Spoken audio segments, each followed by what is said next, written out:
Okay, Merry Christmas. Merry Christmas! Anong plano ng Advance. pamilya, Tita Annabel, sa Pasko? Lahat kami papunta ng Japan. Christmas hanggang January 3. Okay.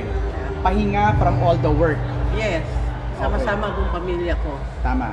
Tita, -1 lang. Tama na yan. sino, tita? Ay, ano ba talagang nangyari, tita? Ano bang, can I ask you lang? Si Richard na sa bahay ko ngayon.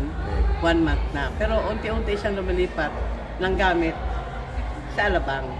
Lilipat na siya mga siguro after Christmas. Tita, can you confirm na hiwalay na yung dalawa?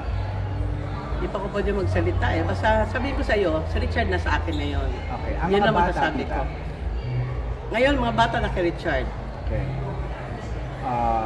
Totoo ba yung balitang may gusot between you and Sarah? Hindi ko siya nakakausap. Wala akong time magpag-usap sa kanila. Right.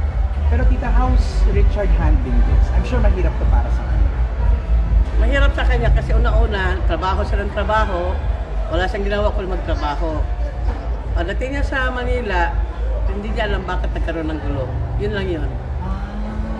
Hantay na lang kayo kasi malalaman nyo rin. Okay. Not now, okay? Not now. Tita, last na lang.